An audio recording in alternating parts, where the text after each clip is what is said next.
stop this BS with load management. We can't keep crapping on the fans where we're like, wait, yeah, you're making $70 million and you can't play basketball 4 days a week? Yeah, you heard that right.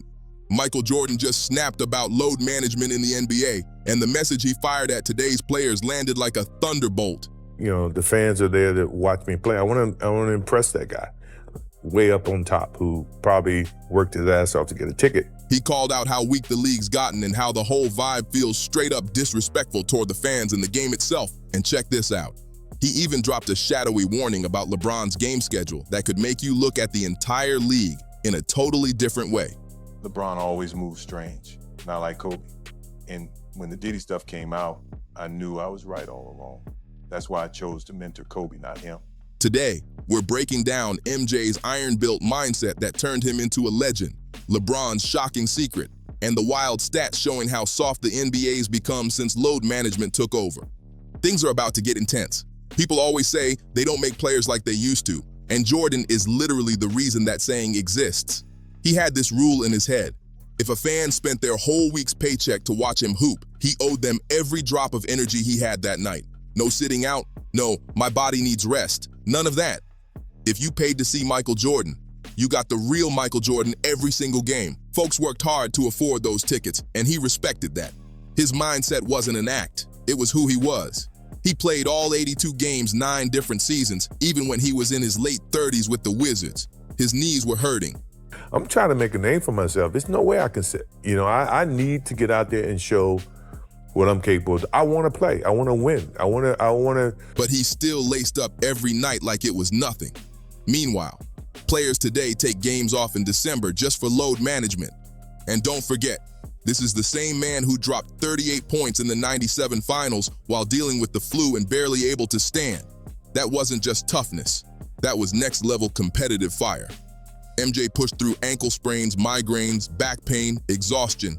They have got to do something about this load management. It's hurting the game. Anything you can think of. In 1993, after his father passed away, he said basketball became his therapy, and that showed how deep his connection to the game went. His energy didn't stay with just him either.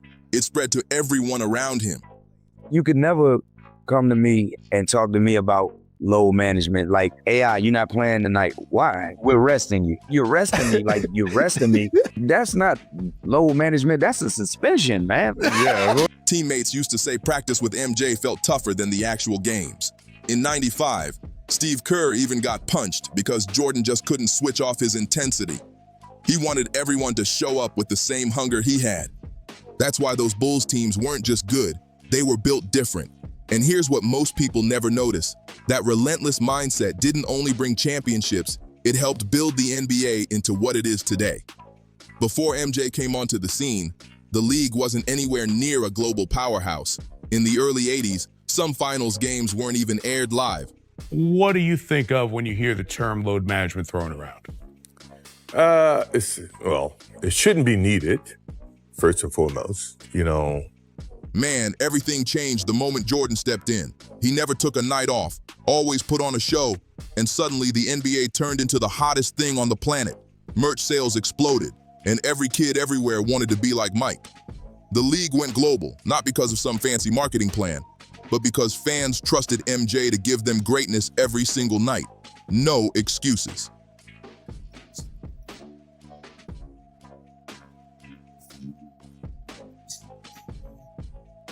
Jordan believed greatness meant showing up even when your whole body was screaming, even when life hit hard.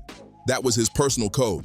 So when a man who played through the flu, exhaustion, and deep heartbreak says today's players are disrespecting fans by sitting out, you feel that impact instantly.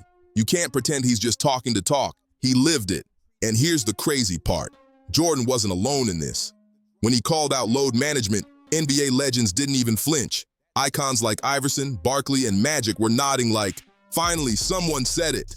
That wasn't Jordan being salty. He was speaking for an entire era built on one simple rule. If you can walk, you play. Kobe Bryant was basically Jordan 2.0 with that mindset. Kobe couldn't stand the idea of resting for no real reason. In one of his last interviews, he even laughed and said he couldn't understand the idea at all. He was like, what the heck is load management? And this is the same man who tore his Achilles, stood up, and still hit 2 free throws before limping off the court. In 2019, when people asked if he ever thought about sitting games out, Kobe straight up shut that idea down, and that's the Mamba talking. He and Jordan had that same DNA, a code built on showing up no matter what. Then you got Allen Iverson, the toughest 6-foot hooper to ever step on a court. AI played every game like it was a street battle. Fractured fingers, bruised ribs, sprained ankles, none of it mattered. On the New Heights podcast, he said the concept of resting on purpose didn't even exist in his time. He said if you could walk, you were hooping. And Jordan wasn't exaggerating at all. In 2001, Iverson played through 10 listed injuries and still dragged the Sixers to the finals. That's real heart. And then there's Charles Barkley, who's been calling this out for years and never sugarcoats anything on TNT. He straight up said, modern players are pampered, they let fans down, and it's wild how guys sit out while perfectly healthy. Barkley's logic is simple. Fans pay serious money to watch the best hoopers play, not watch them chill courtside in a designer tracksuit. And he isn't wrong. That's classic Barkley, raw and untouchable. And then you got Magic Johnson stepping in. When the whole load management drama started getting loud, Magic didn't pull a single punch. He said straight up that the trend is hurting the game, and coming from the man who built the whole Showtime era, that hits hard. Magic knew the truth. The NBA is entertainment, and when the stars don't show up, the whole show starts fading. He even pointed out how ratings dropped close to 40% in recent years, and it's not some mystery why. Fans stop watching when the biggest names aren't actually playing. And you can't forget the real Iron Men. Karl Malone, Patrick Ewing, Larry Bird, dudes who treated an 80-game season like a warm-up lap. Malone alone played 80 or more games in 17 of his 19 seasons. A straight-up machine. Nearly 2 decades of clocking in without missing work. Patrick Ewing had the same type of fire. Even when his knees were hurting, he still suited up for all 82 games like it was nothing. And Larry Bird? That man's back was so damaged, he had to lie flat on the locker room floor during timeouts just to calm the pain. But he still played because he didn't want to disappoint fans who paid to see him. Imagine that. He could barely stand, yet he'd still roll out and drop 30 because people expected greatness. That's the real difference between eras. Those guys saw playing as a sign of respect. You don't take nights off when folks plan their whole week around watching you perform. So when Jordan calls out today's stars, including LeBron, for promoting softness and laziness, he's not ranting. He's warning the league that it's slipping toward mediocrity. And if you think that's just old head talk, the numbers shut that down real quick. Back in the 80s and 90s, playing every game wasn't some rare badge of honor. It was normal. A full roster's worth of players hit all 82 games every year. In 1998 alone, 51 players did it. In 2000, around 58 players did. Nearly 60 players a season were true Ironmen. Now look at the load management era. 2016, 18 players. 2017, 17 players. 2019, 21 players. Then it completely crashed. 2022, 5 players. 2023, 10 players. Early projection for 2025, around 11. From nearly 60 a season to barely a dozen. That's how far the grind has fallen. That's not evolution. That's straight up embarrassing for the league's legacy. And it's not like the NBA suddenly got harder. Players today fly on private jets, eat custom meals from personal chefs, work with sleep coaches, and use recovery tech that looks like it came from a sci-fi movie. Yet somehow they play less. Old school players didn't have load charts or fancy analytics. They had ice baths, toughness, and pride. They showed up because the fans deserved consistency. That's the code Jordan is talking about, the code that made the NBA respected worldwide. Back then, nearly 60 players a year hit all 82 games, and now people celebrate when someone cracks 70. That's not progress, that's a warning shot. The numbers don't just tell a story, they expose an era that forgot what it means to show up every night. The league doesn't hit the same anymore. Today's NBA is obsessed with comfort, control, and minute managing like it's a stock portfolio. Sure, it sounds smart in theory, but when fans drop serious cash just to see their favorite player chilling in high-end sweats on the bench, it doesn't feel smart. It feels disrespectful. Let's keep it real. The modern NBA turned playing basketball into risk management. Players skip games like it's company policy. Back then, players feared losing their spot. Now players feel a bit of soreness and shut it down. And you can't talk about this without mentioning the man everyone looks at, LeBron James. His whole, if I'm hurt, I don't play. If not, I'm playing line from 2019. That line sounded weak coming from someone who calls himself the GOAT, and that moment summed up exactly what Jordan's been warning about. A whole generation that treats consistency like it's optional. It's not just about playing through pain anymore. It's about guarding the brand like it's a business logo. LeBron has missed over 100 games in the past 5 seasons, which is more than MJ missed in his entire Bulls run outside of the broken foot year. And that hits different when you remember MJ was out there playing 40 minutes a night, taking full contact hits from the bad boy Pistons, and still showing up the next day ready to battle like it was nothing. And here's the part that really cuts deep. Think back to the flu game. Game 5 of the '97 finals. Jordan could barely stand, soaked in sweat before the tip-off, looking pale and worn down. The trainer told him he was finished, but MJ still stepped out there, dropped 38, hit the dagger, and collapsed into Pippen's arms afterward. That wasn't just a performance. That was a message. He played when his body said no because he respected the game and the fans who came to see him. But let's keep it fair. LeBron isn't the only one living in this new era. Kawhi Leonard basically became the blueprint for modern load management back in 2019 with the Raptors. The whole plan was simple. Sit Kawhi for 22 games so he's fresh for the playoffs. And yeah, it worked. They got a championship. But it sparked a ripple effect across the league. Teams saw that and said, why risk anything in January when the playoffs are what matter? Suddenly, Kawhi turned into the face of load management, and that Raptors run transformed a medical strategy into a full-on culture shift. And who can forget when Kawhi got asked about it at a press conference and just shrugged and said, if I can play, I'll play? That became the unofficial slogan for a whole generation of strategic resting. Then there's Kevin Durant, always talking about protecting longevity and being smart with his body. And sure, KD's logic makes sense for building a longer career. But from a fan's point of view, it kills the excitement. The old heads weren't thinking about career extensions or maintenance plans. Karl Malone, Patrick Ewing, Larry Bird, those dudes weren't doing math on how many years they could add. They were chasing greatness every night and trying to give fans something unforgettable. KD's perspective works for career planning, but it shifts the whole energy of the NBA. Back then, every night felt like something legendary could happen. Now, fans have to hope their favorite star even shows up to the game they bought tickets for months ahead. Even Steph Curry, one of the most loved and respected players in the league, tapped into this rest-when-needed system. He missed key marquee matchups last season strictly due to load management. And the wildest part is that everyone just treats it like it's normal now.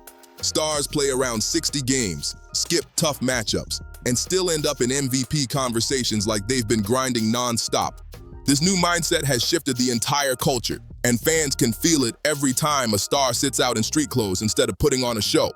Imagine telling any of this to players from the 90s. They would have laughed you straight out the building. But here's the wild twist. All this resting hasn't even worked. Teams claim they're smarter now, more scientific, more careful.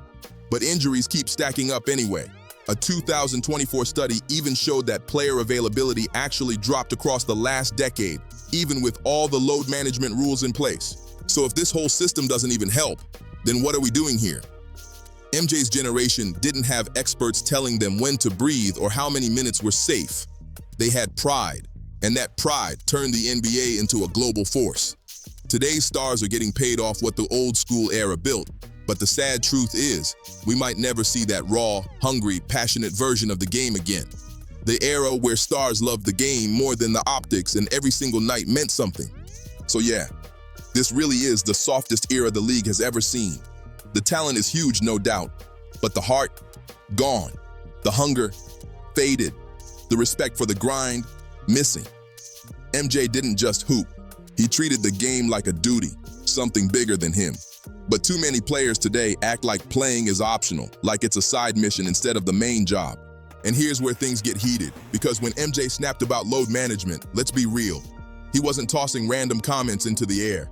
That message had a target. Everybody knows exactly who he was aiming at. LeBron James. MJ doesn't throw out vague jabs. He's too sharp for that. When he talks about players sitting out, losing that hunger, choosing comfort instead of competition, that's not a general statement. That's him saying, don't call yourself the GOAT if you're picking rest nights over real games. And here's the part that really tells the story. MJ has always shown serious respect for Kobe Bryant. He called Kobe his little brother and said he was the only one who matched his fire.